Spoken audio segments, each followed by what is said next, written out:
Moroccan Oil este un brand de suflet pentru îngrijirea părului, aceste produse chiar fiind de folos în restructurarea firului de păr.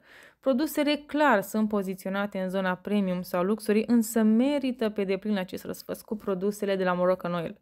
Chiar dacă sunt puțin mai scumpe față de alte branduri profesionale, cel mai important este rezultatul final și sănătatea părului nostru.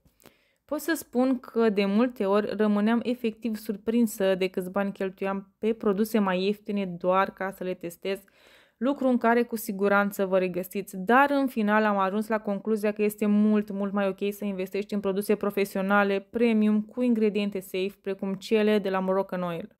Mai departe, o să vă prezint pe scurt ce produse am folosit de la ei și care s-au dovedit a fi de folos în repararea părului degradat și uscat și care, doamnelor, ne aduce atât de multe inconveniente, mai ales când vine vorba de coafat. Datorită acestor produse, pot să-mi coafez părul mult mai ușor și sunt pe deplin mulțumită de aspectul părului meu. Primul produs pe care îl recomand și despre care am citit și eu la rândul meu păreri sau review-uri pe internet înainte să-l folosesc, este uleiul Moroccan Oil pentru toate tipurile de păr. Acesta acționează efectiv ca un tratament și ajută cel mai mult la refacerea părului deshidratat și a vârfurilor despicate.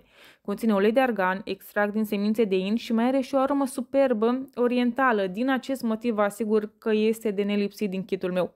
Puteți să-l aplicați cu 1-2 pufuri după ce v-ați scătit părul și ați scos excesul de apă cu un prosop.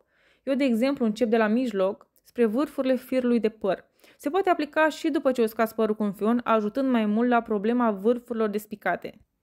Al doilea produs must-have de la Moroccan Oil pe care îl recomand este șamponul de hidratare, despre care am auzit multe păreri bune până acum.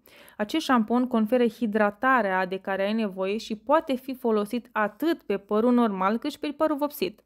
Foarte important, nu conține sulfați, fosfați sau parabeni și nu face multă spumă atunci când îl aplici, acesta fiind un lucru foarte bun deoarece ingredientele nu afectează structura firului de păr. Recomand să-l încercați, vă asigur că veți rămâne impresionate de cât de mătăsos și sănătos va rămâne părul după utilizare.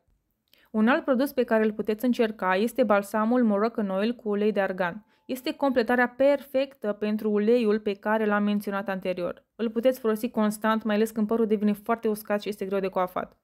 Acest balsam tratament conferă plusul de hidratare mult dorit, beneficiați astfel de hidratare, de strălucire și un păr mult mai sănătos, în principal datorită uleiului de argan, care pot spune că oferă doar beneficii părului nostru. În final, vă invit să accesați varianta de review pe blogul meu, acolo veți găsi un voucher extra la Moroccan Oil, așadar click pe butonul de mai jos și spor la cumpărături. De asemenea, vă aștept în comentarii cu părerile voastre despre produsele Moroccan Oil.